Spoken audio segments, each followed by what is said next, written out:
Bonjour à tous, ici Guillaume Négri, bienvenue sur ma chaîne, bienvenue sur cette vidéo. On va parler aujourd'hui des entités du haut astral. C'est un très gros sujet, très important pour moi, surtout à l'heure actuelle. Je veux dire, on est très impacté par ces entités d'une manière dont on ne peut pas l'imaginer généralement. Cette vidéo fait suite à la vidéo sur les entités du bas astral que je mets quelque part dans la vidéo en vignette. N'hésitez pas à vous abonner à ma chaîne et à partager la vidéo. Et maintenant, on va rentrer tout de suite dans le vif du sujet. Qu'est-ce qu'une entité du haut astral et en quoi elle se distingue des entités du bas astral? Alors, les entités du haut astral, eh bien, elles se distinguent des entités du bas astral par l'acquisition du mental. C'est-à-dire que ce sont des entités beaucoup plus évoluées que les entités de bas niveau. C'est-à-dire, quand on a vu les entités du bas astral, eh bien, on a vu que c'était des entités qui étaient très liées au premier niveau énergétique, c'est-à-dire corps éthérique, corps astral, et on a vu que c'était des entités, disons, qui étaient facilement dégageables, éliminables. On peut faire un soin énergétique, on peut se déparasiter en biorésonance. Parfois même, il suffit de prendre une douche quand on est un peu chargé, parfois ça lave le niveau éthérique et ça permet de se dégager de quelques entités de bas niveau. Par contre, là on est sur des entités où c'est pas aussi simple que ça. Rappelez-vous, quand je parle d'entités, c'est vrai que sur ma chaîne on parle beaucoup de déparasitage, etc. Mais c'est pas tout négatif, hein. Sur tous les niveaux vibratoires, il y a autant de positifs que de négatifs. Donc ces entités-là, on va en évoquer quelques-unes, sont des entités très intelligentes. Vraiment très intelligentes. Parfois, certaines sont plus intelligentes qu'un être humain, dans le sens où elles ont performé leur mental. Et elles sont dans des niveaux de lecture, dans des niveaux de compréhension, dans des niveaux de compétences, de capacités, qui sont bien au-delà de l'être humain actuellement. Donc, on va en évoquer quelques-unes. Par exemple, on a ces êtres-là du haut astral qu'on appelle donc les insectoïdes, les reptiliens. Personnellement, j'en ai déjà rencontré lors d'expériences extrêmement fortes dans ma vie. Alors je les ai rencontrés directement sur le plan physique, même si je ferai une vidéo là-dessus où je vous expliquerai plus en détail qu'est-ce qui s'est passé, comment ça s'est passé. Ces entités, notamment le reptilien, a vraiment la capacité de se mouvoir entre les dimensions. Donc, quasiment aucun être humain ne peut les voir. Par contre, on peut les voir s'ils en ont envie, mais ils ne se montrent jamais aux êtres humains. Il y a également les insectoïdes. Alors là, je vous ai mis un petit schéma justement pour vous évoquer quelque chose. Quand vous voyez cette image-là, on voit un insectoïde, donc ce sont des êtres qui vivent sur un niveau astral évolué. Hein, vous vous imaginez, c'est pas la petite araignée qui va vous perturber au niveau éthérique. Là, on est sur une entité qui peut faire 3-4 mètres, qui va se mettre généralement dans le dos de la personne et qui va l'implanter au niveau de ses chakras, mais dans le dos, au niveau de la colonne. Donc là, ça va être la pose d'implants. Elles vont venir poser des implants pour se nourrir en fait de vos énergies vitales. Il faut savoir que vous êtes un être solaire, vous avez besoin de prana pour exister énergétiquement. Ce prana, vous le captez dans votre organisme et vous le faites monter dans votre corps. Quand il monte dans votre corps, il se raffine. C'est comme au niveau du sang, le sang qui irrigue votre cerveau est d'une qualité bien supérieure au sang qui coule dans vos pieds. D'accord ? C'est très différent. Il y a une barrière de filtration qu'on appelle la barrière hémato-encéphalique parce que votre cerveau a besoin d'un sang de qualité. Eh bien, en fait, vos chakras supérieurs ont besoin de prana de qualité, tout simplement. C'est pour ça que quand vous captez le prana, il est non différencié. C'est-à-dire, c'est une boule, une bille, si vous voulez, de lumière blanche et il va se décomposer comme le spectre lumineux. Les couleurs de l'arc-en-ciel. Vous avez remarqué, hein, les chakras, c'est les couleurs de l'arc-en-ciel, parce qu'en fait, c'est la décomposition du spectre de lumière. Et donc, vous avez des entités, plus l'entité est évoluée, plus elle a envie de venir grignoter l'énergie de qualité. Donc souvent, ces entités-là vont implanter les personnes. Eh bien, là, on voit qu'il y a une implantation au niveau du chakra 4 derrière et au niveau du chakra 7. Là où je suis en désaccord avec ce genre d'image, c'est que personnellement, je perçois assez facilement le monde éthérique et certains niveaux astro.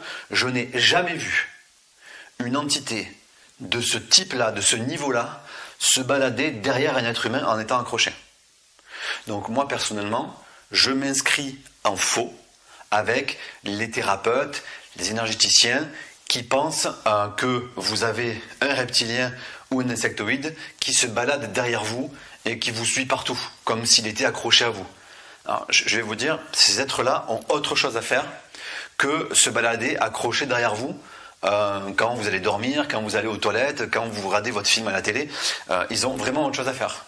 Ils sont beaucoup plus dégourdis que nous sur le plan de la mobilité. D'accord ? Un être là peut, oui, veut venir vous parasiter comme ça, il va vous poser un implant et il va partir. Il ne va pas rester derrière vous. D'ailleurs, c'est le but des implants. Le but des implants, c'est d'implanter la personne et ensuite, l'entité va ailleurs. Elle retourne dans sa dimension, elle va voir d'autres éléments, etc. Ce sont des êtres aussi qui ont une vie sociale, paradoxalement. Ils ont aussi des moyens de communiquer, ils ont des moyens d'échanger, ils font des enfants, etc. C'est vrai que c'est des sujets dont on ne parle pas trop, mais ils se reproduisent. Ils ont forcément donc des rapports sexuels avec des entités femmes, des entités femelles, des entités mâles. Ils n'ont pas que ça à faire que de rester derrière nous. Vous comprenez un peu l'idée ? Moi, j'en ai jamais vu derrière un être humain. Ces entités-là, je les ai vues directement. J'en ai jamais vu derrière un être humain. Par contre, oui, c'est vrai, elles peuvent venir voir le corps énergétique d'un humain, l'implanter et partir. Par contre, cet implant va tisser une espèce de fil d'énergie à travers laquelle elle va venir récupérer de l'énergie tout en étant ailleurs. Okay ? C'est le but de l'implant, forcément. Sinon, elle n'aurait pas besoin de vous implanter, elle serait toujours avec vous, en train de vous siphonner l'énergie. Il y a également tout ce qui va être d'ordre, on va dire, angélique, même si on peut considérer que les anges sont vraiment sur un niveau très élevé. Il faut comprendre que le haut astral, on va dire, c'est le supramental. C'est des êtres qui ont un niveau mental très évolué. Donc les anges, effectivement, représentent le futur de l'humanité. Certains sont déjà dans ce niveau-là. Il faut comprendre que c'est juste une question de projection dans le temps. L'humanité ne sera pas toute ange dans 2, 3 ou 10 siècles. D'accord ? C'est-à-dire qu'il y a déjà des anges maintenant. Il y en a déjà eu de tout temps. Tous les niveaux vibratoires sont toujours manifestés à chaque instant. C'est juste que vous et moi, on s'est manifesté sur un niveau vibratoire de l'humain, d'une certaine dimension. On pourra se balader dans d'autres dimensions également. Pourquoi pas ? Donc les anges, on va considérer que ce sont des êtres humains qui ont acquis un niveau d'amour, un niveau d'expression de leur spiritualité qui est assez mûr pour pouvoir manifester une forme sur un niveau vibratoire plus élevé.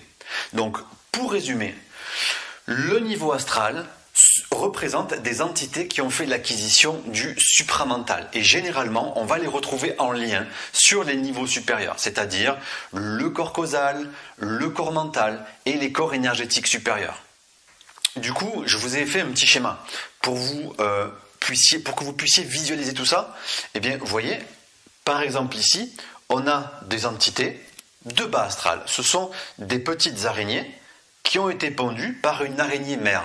Il y a beaucoup de formes serpentines, arachnoïdes, insectoïdes dans les niveaux astraux à travers lesquels l'humain est directement impacté. D'ailleurs, regardez bien, sur le plan physique, classiquement, on est assez peu attiré pour aller faire un câlin ou des bisous à une araignée, à des cloportes, à des tiques, à des puces. Généralement, on va plutôt faire un petit bisou sur un lapin, un chat, un chien. Mais au niveau astro, ils ne viennent pas nous parasiter. Okay ? Exemple, vous avez une araignée. Qu'est-ce qu'elle fait, l'araignée, sur le plan physique ? Elle vient pondre des œufs. Parfois, elle vient vous piquer et elle pond des œufs dans votre corps. C'est exactement ce qui se passe au niveau énergétique. Il faut comprendre que ce qui se passe au niveau physique se passe au niveau énergétique. L'univers est une construction holographique. Donc vous pouvez comme ça comprendre les fameuses phrases des alchimistes, ce qui est en haut est comme ce qui est en bas, etc. Donc les petites araignées comme ça, elles vont se retrouver très proches de votre aura, c'est-à-dire sur la première couche, c'est-à-dire le corps éthérique. Donc généralement, on va retrouver ces araignées au niveau des articulations, au niveau des organes, au niveau peut-être même de la digestion, au niveau cérébral. Ce sont des petites araignées qui sont pendues dans l'éther par ce qu'on appelle une araignée mère, qui elle se trouve, vous voyez, un petit peu plus loin. Elle se trouve sur un niveau astral, le bas astral. Ces araignées mères peuvent pondre des œufs dans différentes parties de votre organisme. Maintenant, on va prendre l'entité du haut astral. Regardez, elle, au niveau fréquentiel, au niveau de l'amorce qu'elle a sur votre champ énergétique, eh bien, elle va se trouver plus loin. C'est-à-dire que, schématiquement, on va dire, les petites araignées, elles vont se trouver là, ici. Les araignées mères, elles vont se trouver là, au niveau de votre champ d'énergie. Et les entités du haut astral, elles vont se retrouver ici. D'accord ? C'est pour ça que les entités du haut astral sont extrêmement difficiles à éliminer. Je ne vous le cache pas, je ne vais pas vous dire que vous allez pouvoir vous débarrasser d'un insectoïde ou d'un reptilien en claquant des doigts ou en allant voir un thérapeute qui va vous faire une manipulation énergétique. Personnellement, j'ai fait un petit peu le tour de la planète. Je suis allé en Amazonie, j'ai vu des chamans, j'ai vu les plus grands guérisseurs de la planète. Je peux vous dire que quand je passe sur synchromètre, je vois toujours l'entité du haut astral qui est en lien avec moi. Je n'ai rien trouvé sur Terre qui puisse venir couper ce lien. Et d'ailleurs, je l'aborderai dans une prochaine vidéo. Vous comprendrez pourquoi ces entités, on les considère souvent comme étant négatives, mais en fait elles sont beaucoup plus impliquées dans la gestion du collectif humain. On abordera ces sujets dans les prochaines vidéos. Également, donc elles vont parasiter des niveaux de plus en plus évolués, c'est-à-dire le niveau émotionnel et même plus encore. C'est pour ça qu'elles sont directement impactées dans notre évolution spirituelle. Elles sont directement liées à notre évolution spirituelle et elles vont consommer une énergie qui est beaucoup plus pure, beaucoup plus raffinée que le simple niveau éthérique. Et donc nous, en biorésonance multidimensionnelle, on va travailler comme ça sur les parasites, c'est-à-dire dans un premier temps, on va identifier les parasites, c'est-à-dire prenons un exemple. Imaginons qu'on va identifier la fréquence araignée mère, c'est-à-dire il y a une araignée mère dans votre champ énergétique, il y a un insectoïde haut astral, il y a des larves d'araignées éthériques, etc. Donc d'abord, on identifie quels sont les éléments qui sont dans votre champ énergétique, et là on va se passer de tout ce qui est énergéticien, médium, etc., qui ont leur propre filtre, leur propre parasitage. Il faut savoir que un médium, un énergéticien même qui est très qualifié, personnellement j'en ai vu pas mal qui sont eux-mêmes parasités et qui voient pas leurs parasites, quoi. C'est normal, en général, on est incapable de voir nos propres parasites. Sinon, ça ne marcherait pas.